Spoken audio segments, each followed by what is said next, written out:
Righty, so it is week 10. Ooh, flash some 10 big ones. But hopefully you know by now that when I do these start here videos, ooh, my nose itches. I run a week ahead, which means I just finished week 8 grading, which was the internet speed test. And I'd said in that video, and I'm not sure you're all watching it, so just FYI, if you happen to see this, is that, and I've said this before, this class, when you write in the discussion board, is college level writing. So one of the things you needed to do for week 8 was actually write a narrative. And so if you got marked down, that was probably the reason, was that you missed right. Just answering those questions is one thing, and knowing that is good information for you to have, but also understanding that this discussion board is a part or a requirement for this class for college level writing. Okay, keep that in mind as you move forward, and also your replies need to be substantive. Okay, so good news in that respect is that here in week 10, no discussion. But it is very much like week 6. So week 6 was your first lab test, your hands-on requirements for this class, or your hands-on lab test. Now, I would say those who attempted it seemed to do well in that work. So I just want to remind you about just generally the process. But here's what I'm going to say. Scroll back up to week 6. If you want to, if you answer the question, how do I install Microsoft Office as a student? And in this case, I talked about in week 6, installing Access on your Mac. Now, let's just kind of organize our thoughts here. We were at week 6. We went forward now into week 10, right? So that's 4 weeks, right? From week 6 to week 10 is a lab test. So guess what comes in week 14? Most likely our last lab test, which would be the thing we're also starting this week, which is Microsoft Access, okay? So just a heads up that 4 weeks from now, you're going to you'll have your last lab test of this class, okay? These lab tests have a big impact on your grades, so doing well is important, understanding that. So before I get into just, going over what you're going to do with Access, the lab test, which is the thing that is, of course, you can see this, more points in your grade, as I mentioned.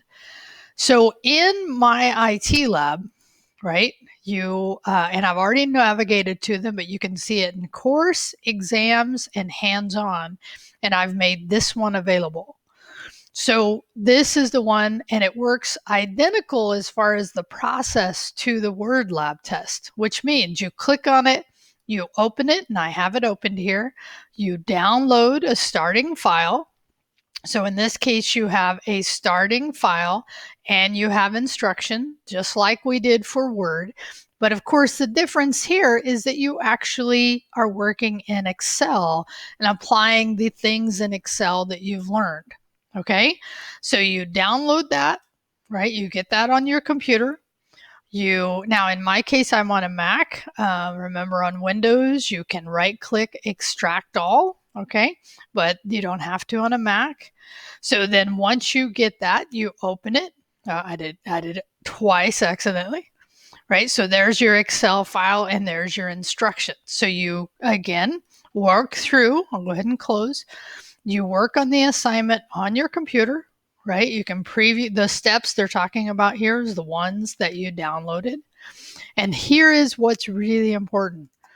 A couple of you last time, once you finished the work in the Excel file, you turned it in. And that's not the way you do it, because I don't grade it in the sense you think. MyITLab grades it.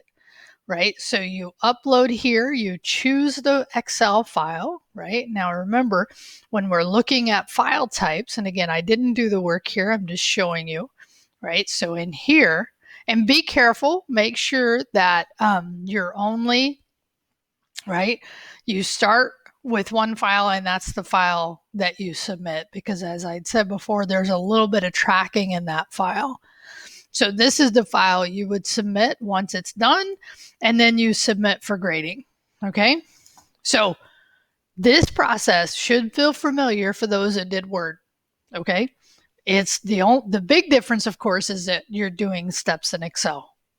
Now, I will give you a little hint as far as this. If you go into YouTube and you search for Robert DeVoe Peterson, and I'm going to search Excel, he doesn't give you all of them. He's a fellow instructor here.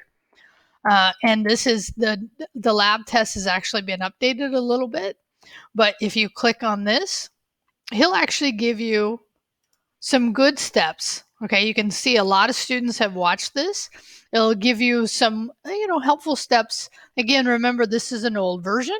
So if you want to check that out, it might help you in doing this exam. So, do that if you want. And then, of course, once you submit, you get a score. And what you do now back in Canvas is you submit, just like you have any other, the PDF of the report. Okay. So those are the steps you take to do this assignment.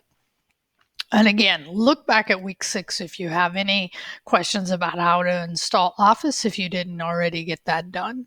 And know that 4 weeks from now, you're going to have your last lab test on Access. So Access is really, and let me say this, employers will expect you to have Word and Excel. They just will. It's just what they expect. They will be delighted if you have some database experience. So this is a way to get that experience, is by doing the simulated and then the lab test for Access. And I'm guessing many of you were already coming in with some Word experience and some of you with some Excel, but I'm guessing very few of you have come in with Access, which is a database, right? It is a relationship between tables. It is a way to query the data and get reports. There is just so much more from a data analytics that you can do. And you create forms, like you see forms all over the web. There's just all of that functionality that we think of in a traditional database, because Excel, as good as it is, and it is good, does not do some of the more sophisticated analytics that we would need in really analyzing data. Because trust me, in the world we live, every business has some kind of database that keeps track of either combination of their cells, their inventories, their employees. I mean, we could go on and on and on. And these are often separate databases depending on what type of systems they have in place. So this is why I'm saying to you, learning some Access is really beneficial. Okay. Okay, so take a look at these. I think they give you a good understanding, because often that's the thing, without having any understanding of what is a database, what is it, what are the kinds of things we do with it, how does it work. This is a great time, and then you go in and do your first lab test. Okay, week 10. Really, we are now on the downhill slope of the semester. We've come up week 9. Over the corner, and now we're heading down, which means it is time to get caught up. If you're behind, if you're on point and actually working ahead a little bit, which a few of you are, keep going. That's awesome. And reach out if you need help. Thanks. Have a great week. See you later.